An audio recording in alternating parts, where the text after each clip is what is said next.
Research में हम बात करेंगे मीराबाई की, जिन्हें आमतौर पर श्री कृष्ण की भक्ति का दृढ़ स्तंभ भी माना जाता रहा है। परंतु मीरा ने राजसी परिवार से होने के बावजूद समाज में व्याप्त विषमताओं का तिरस्कार करके एक निम्न जाति के संत रविदास जी को अपना गुरु बनाया। रोचक तथ्य यह भी है कि संत रविदास जी श्री कृष्ण जी की भक्ति नहीं करते थे, फिर मीराबाई ने उन्हें ही अपना गुरु आखिर क्यों चुना? आज तक आपने मीराबाई के बारे में सिर्फ इतना ही जाना है कि उन्होंने श्री कृष्ण की भक्ति की थी और अंत में वह श्री कृष्ण जी की मूर्ति में समा गई थी। लेकिन आज के स्पिरिचुअल रिसर्च में हम इन्हीं तथ्यों का विश्लेषण करेंगे। मीराबाई का जन्म एक राजपूत जाति में हुआ था और मीरा बचपन से ही धार्मिक विचार वाली थी और मंदिर में जाकर श्री कृष्ण जी की भक्ति करती थी। फिर मीराबाई का विवाह राजा से हो गया। राजा भी धार्मिक विचार वाले थे, तो उन्होंने मीराबाई को कभी भी मंदिर जाने से नहीं रोका, अपितु लोक चर्चा से बचने के लिए मीरा के साथ 3-4 नौकरानी भेजने लगे। कुछ वर्ष पश्चात मीरा के पति की मृत्यु हो गई और देवर राजगद्दी पर बैठ गया। उसने कुल के लोगों के कहने पर मीरा को मंदिर में जाने से मना किया, परंतु मीराबाई नहीं मानी, जिस कारण से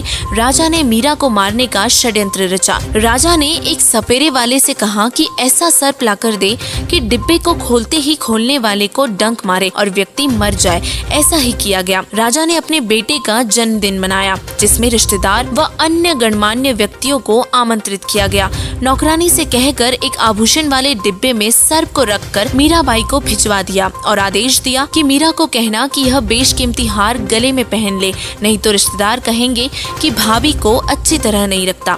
मीरा के लिए तो वह हार मिट्टी के बराबर था, लेकिन मीरा ने सोचा कि यदि मैं हार नहीं पहनूंगी तो व्यर्थ का झगड़ा होगा। यह सोचकर नौकरानी के सामने ही उस डिब्बे को खोला और उसमें से हीरे मोतियों का बना हुआ वास्तविक हार निकला। राजा का उद्देश्य था कि आज सर्प डंक से मीरा की मृत्यु हो जाएगी तो सबको विश्वास हो जाएगा कि राजा का कोई हाथ नहीं है, लेकिन राजा की यह योजना विफल रही। फिर राजा ने सोचा कि अब की बार मीरा को विष मैं पिलाऊंगा, अपने सामने, नहीं पिएगी तो सिर काट दूंगा, और एक सपेरे से कहा कि ऐसा भयंकर विष ला दे कि जिसे जीभ पर रखते ही व्यक्ति मर जाए।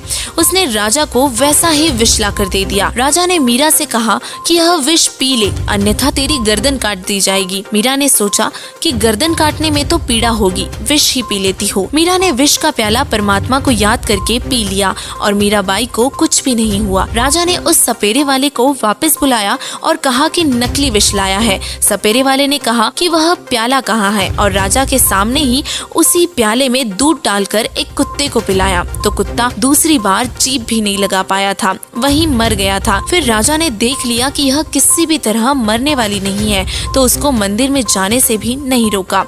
जिन श्री कृष्ण जी के मंदिर में मीराबाई पूजा करने जाती थी, उसी मार्ग में एक छोटा सा बगीचा था और उसी बगीचे में परमेश्वर कबीर जी तथा संत रविदास जी सत्संग कर रहे थे। मीराबाई ने देखा कि यहाँ पर परमात्मा की चर्चा या कथा चल रही है। कुछ देर सुनकर चलते हैं। परमेश्वर कबीर जी ने संक्षिप्त में सृष्टि रचना का ज्ञान सुनाया और कहा कि श्री कृष्ण जी यानी कि श्री विष्णु जी से भी ऊपर अन्य सर्वशक्तिमान परमात्मा है।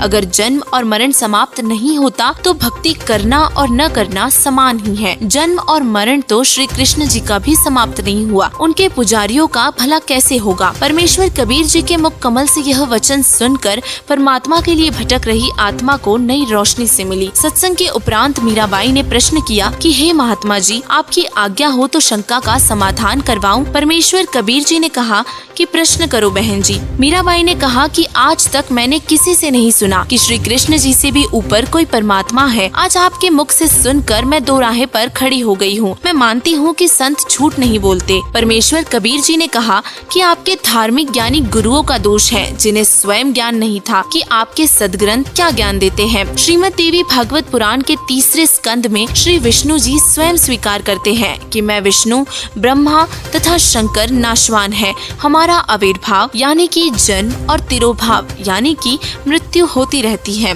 हम अविनाशी नहीं है।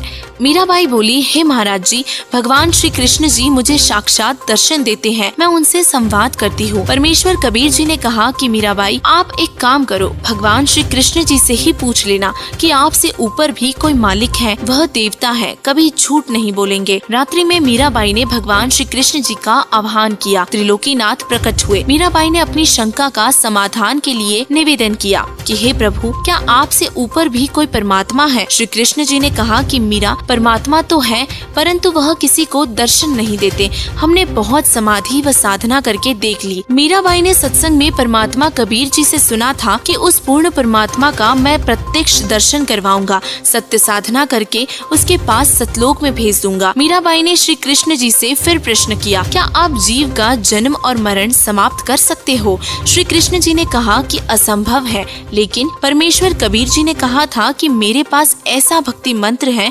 जिससे जन्म और मरण सदा के लिए समाप्त हो जाते हैं, वह परम धाम प्राप्त होता है। मीराबाई ने कहा कि हे भगवान श्री कृष्ण जी, संत जी कह रहे थे कि मैं जन्म और मरण समाप्त कर देता हूँ, अब मैं क्या करूँ? मुझे तो पूर्ण मोक्ष की चाह है। श्री कृष्ण जी बोले कि मीराबाई, आप उस संत की शरण ग्रहण करके अपना कल्याण कराओ।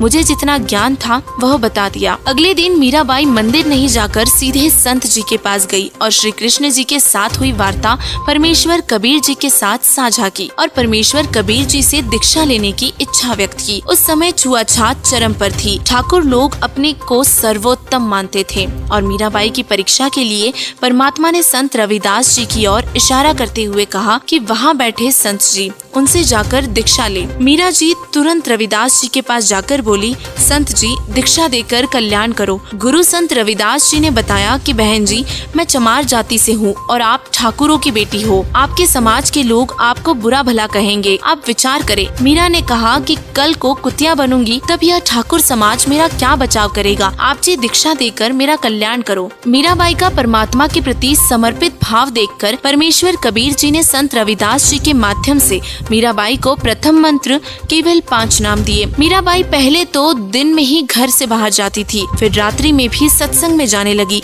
क्योंकि सत्संग दिन में कम और रात्रि में अधिक होता था। और यह सब देखकर राणा और जल भुन गया और मीरा को समझाने के लिए उनकी माता जी को बुलाया, लेकिन मीराबाई ने तब भी सत्संग में जाना बंद नहीं किया। कुछ वर्षों के बाद अपने देवर के अत्याचारों से परेशान होकर मीराबाई घर त्याग कर वृंदावन में चली गई। वहाँ कबीर परमात्मा जी एक साधु के वेश में गए। ज्ञान चर्चा हुई, तब मीराबाई को ज्ञान हुआ कि अभी आगे की पढ़ाई शेष है, यानी कि केवल प्रथम मंत्र के जाप से मोक्ष नहीं होगा। कबीर परमात्मा ने मीराबाई को सतनाम की दीक्षा दी और मीराबाई को वही रूप दिखाया जिस रूप में संत रविदास जी के साथ सत्संग में मिले थे। मीराबाई जब घर त्याग कर चली गई तो उस क्षेत्र में अकाल मृत्यु, काल की मार शुरू हो गई। ज्योतिषियों ने बताया कि आपकी नगरी से संत रुष्ट होकर गया है, जिस कारण से यह उपद्रव हो रहा है। समाधान बताया कि संत जीवित मिल जाए तो वापस मनाकर प्रसन्न करके लाया जाए तो आशीर्वाद देकर सब ठीक कर सकता है। राणा को पता चला कि मीरा संत थी। मीरा को लाने के लिए मीरा के 2 सिपाही, जो कि मीरा के साथ छाया की तरह रहते थे, दोनों मीराबाई की खोज में निकले। पता लगा कि बहुत सारे संत वृंदावन में रहते हैं और वहीं पर मीराबाई भी मिल गई थी। मीरा से लौटने की प्रार्थना की और बताया कि राजा के राज्य में उपद्रव हो रहे हैं और ब्राह्मणों ने बताया है कि मीरा वापस आएगी तो सब ठीक होगा। और राणा ने कहा है कि आगे से मीरा को कोई कष्ट नहीं दूंगा। मीरा ने कहा कि भाई अब नहीं जाऊंगी। उन 2 सिपाहियों ने कहा कि यदि आप नहीं चलोगे तो हम प्रतिज्ञा करके आए हैं कि यदि मीरा जीवित मिल गई तो हम उसे अवश्य लेकर आएंगे। मीरा बोली कि यदि मैं संसार छोड़कर चली गई होती तब भी तो आप लौट जाते। सिपाहियों ने कहा कि फिर तो लौटना ही था और उसी समय मीरा ने एक तार वाला यंत्र उठाया और परमात्मा की स्तुति करने लगी। आंखों में प्रेम के आंसू बहने लगे और उसी समय एक मूर्ति में समा गई। लेकिन मीरा के इतने त्याग और समर्पण के बावजूद भी मीराबाई का जन्म और मरण का दीर्घ रोग समाप्त नहीं हुआ। केवल परमेश्वर कबीर जी की सत्य साधना 3 बार दीक्षा वाले अधिकारी से लेकर करने से ही जन्म और मरण सदा के लिए समाप्त हो सकते हैं। और वर्तमान में संत रामपाल जी महाराज जी के अतिरिक्त विश्व में किसी के भी पास 3 बार की दीक्षा देने का अधिकार नहीं है। दीक्षा लेकर जो मर्यादा में रहकर आजीवन भक्ति करेंगे तो मोक्ष में कोई शंका नहीं है। और इसीलिए आपसे निवेदन है कि आप भी संत रामपाल जी महाराज जी को पहचानो और उनके द्वारा बताई गई भक्ति साधना करके अपना मोक्ष करवाओ। धन्यवाद।